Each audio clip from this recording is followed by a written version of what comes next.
లోక్సత్తా జయప్రకాష్ నారాయణ గారు మీకు అందరూ తెలిసిన వ్యక్తేనండి. ఆయన ఏం మాట్లాడుతున్నారో విందాం ఒకసారి, తర్వాత నేను మాట్లాడతాను.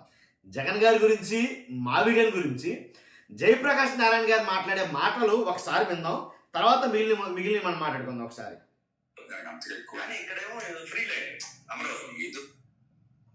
ప్లాన్ బి ఒకటి సలహా ఇచ్చారండి. ఆ ప్లాన్ బి ఏంటంటే కానీ ఇక్కడేమో ఫ్రీ లైన్ ఏదో మాట్లాడిన మాటలకి ఎంత విలువలసిన అవసరం అంటే మన ప్రజలకి కొంతమందికి ఉబుసుకో కోసం అని చెప్పని నిరర్థకమైన విషయాల మీద చర్చ తప్ప పనికొచ్చే విషయాల మీద ఆసక్తి లేదన్నమాట. అది మన మూర్ఖత్వానికి పరాకాష్ట. ఇది చర్చించాల్సిన అవసరం అసలు. వచ్చిన ప్రతి ప్రభుత్వం రాజ్యాంగాన్ని మార్చేస్తాను, రాజధానిని మార్చేస్తాను, అయితే మొత్తం తలకిందులు చేస్తారంటే తొక్కులకు అవుతారు. తొక్కులకు ఎందుకు ఇప్పటిదాకా గుర్తుంచుకున్నా మంచి పని కాదు. తొక్కులు గొప్పవాడని కాదు, పరమ మూర్ఖుడని.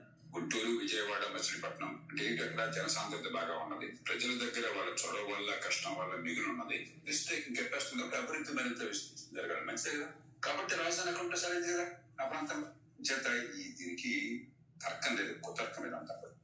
అమరావతి ఆనాడు ఆ దేవేంద్రుడు రాజధానిగా అమరావతి చెప్తారు కరెక్ట్ కదా. అంటే మీ అమరావతి అమరుల రాజధాని, మిగతా వాళ్ళలో అసలు ఇక్కడ ఉత్తరాంధ్రలో కానీ, రాయలసీమలో కానీ, గోదావరి డెల్టాలో కానీ, దక్షిణాంధ్రలో కానీ ఇంకెవరో ఇక ఋషులు అంతస్తుల వాళ్ళ అమరులు విడుసులా. అంటే మీకు అసలు అమరావతి తప్ప రాజధాని తప్ప జనం నిరపరు. ఆ కృష్ణా గుంటూరు జిల్లాలో అమరావతి బయట ఉన్న జనం కదా. ప్రపంచంలో మీరు ఎక్కడికి పోయినా కూడా తీరం ఎక్కడుంటే అక్కడ అభివృద్ధి, అక్కడ పారిశ్రామికీకరణ, అక్కడ జనాభా. ప్రపంచం అంతా విన్నాక ముందు మాట్లాడింది ఒక వెర్షను, తర్వాత మాట్లాడింది ఒక వెర్షను.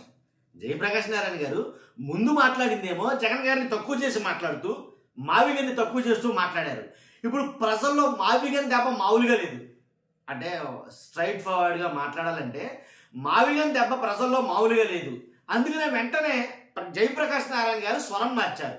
ఏంటి నిజంగా జయప్రకాష్ నారాయణ గారు అంటే నేను యాక్చువల్గా చాలా అభిమానించే వ్యక్తి. ఎందుకంటే ఇంతకుముందు పార్టీలకు అతీతంగా, రాజకీయాలకు అతీతంగా ఆయన మాటలైతే వ్యాఖ్యలైతే ఉండే తర్వాత రాను రాను రాను రాను ఆయన చాలా మటుకు చేంజ్ చేయడం అన్నమాట వాస్తవమే.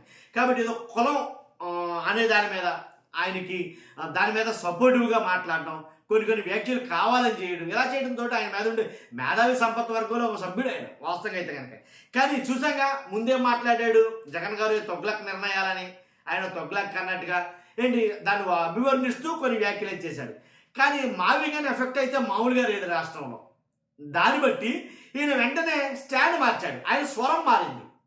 ఏంటి ఎలాగా అబ్బాయి లేదు ఇప్పుడు అక్కడే పెట్టాలనేముంది అంటే అమరావతి అంటే దేవతల రాజధాని అని అంటున్నారు. అంటే ఆ దేవతలు వాళ్ళైతే మిగిలిన చోట ఉండే వాళ్ళు అందరూ కూడా రాక్షసులా. ఇలా తర్వాత మళ్ళీ మాట మార్చి మాట్లాడటం మొదలుపెట్టాడు. మావి గాని కూడా పర్వాలేదు, మావి గాని బెటరే. ఎందుకంటే ఏదైతే తీర ప్రాంతాలు ఉన్నాయో, లేదు ఏదైతే మెయిన్ రాజధానికి అనుకూలంగా ఉన్న ప్రాంతాలు ఉన్నాయో అలాంటి వాటిని సెలెక్ట్ చేసుకోవడంలో తప్పేం లేదు. కాబట్టి ఆ నిర్ణయం కరెక్టే అని తర్వాత ఇప్పుడు మాట్లాడటం మొదలెట్టాడు ఆయన. కాబట్టి ఇలాంటి వాళ్ళు చాలామంది మేధావులు మళ్ళా వాళ్ళు మాట్లాడిన మాటలనే కంబ్యాక్ తీసుకుంటూ మళ్ళీ ఇప్పుడైతే కనుక మావి గారి గురించి మాట్లాడటం మొదలైంది. కాబట్టి ఏది ఏమైనప్పటికీ ఆ మావి గారి అనేది రాష్ట్రంలో చాలా మట్టుకి ప్రజల్లోకి ఒక చర్చనైతే లేవనెత్తిందనే చెప్పాలి. మావి గారి గురించి మాట్లాడుకుంటున్నారు, మావి గారి గురించి ఆలోచిస్తున్నారు. కాబట్టి ఖచ్చితంగా దీని మీద అయితే పెద్ద చర్చ జరుగుతుంది. ఈ చర్చని సైడ్ ట్రాక్ చేయడం కోసం, ఈ చర్చని సైడ్ ట్రాక్ డైవర్షన్ చేయడం కోసం ఏంటి జగన్ గారి మీద వ్యక్తిత్వంగా తిట్టడం, ఆయన వ్యక్తిత్వ హననం చేయడం, బూతులు తిట్టడం, రోజుకో మంత్రి చేత మాట్లాడించడం, ఆయన తిట్టించడం ఇదే పనిగా పెట్టుకున్నారు. కానీ ప్రజలు అన్ని నిశ్చితంగా గమనిస్తారండి, ప్రతిదీ అబ్జర్వ్ చేస్తారు. కానీ వాళ్ళ దృష్టిలో ఏముందనేది ఇంపార్టెంట్ అనుకోండి. కాబట్టి ఖచ్చితంగా అంటే ఇలాంటి మేధావులు సైతం ఒక్కసారి ఆలోచించి మరలా వాళ్ళ వాయిస్ని చేంజ్ చేసుకున్నారు. అదే నేను మీకు చెప్పాలనుకుంటున్నమాట. జయప్రకాష్ నారాయణ గారు ముందు మాట్లాడిన మాటలు మీరు ఉన్నారు, ఏదైతే ముందు మాట్లాడింది తర్వాత మాట్లాడిన మాటలు కూడా మీరు ఉన్నారు. ఒకసారి మీకు క్లారిటీ ఉండడం కోసం ఇదే వీడియోని జయప్రకాష్ నారాయణ గారు మాట్లాడిన వీడియోని నేను మాట్లాడుతూ ముగించిన తర్వాత వీడియో ఎండ్లో పెడతాను. ఖచ్చితంగా ఆ వీడియో చూసిన తర్వాత మీరు ఒక అభిప్రాయానికి రండి. మీ అభిప్రాయం ఏంటో కామెంట్ రూపంలో తెలియజేయండి. కాబట్టి ఖచ్చితంగా ఫస్ట్ అయితే లైక్ చేయండి. Thank you very much.